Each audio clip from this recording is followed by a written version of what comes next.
Irene Veneziano, sono una pianista concertista e docente di conservatorio già da diversi anni.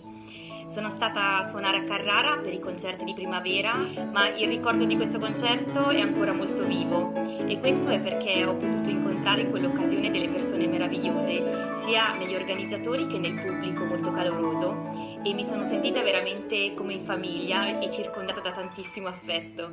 Quindi ancora grazie e spero davvero di tornare presto da voi. Intanto un caro augurio a tutti per il periodo che verrà e un saluto a tutta la città di Carrara. Ciao!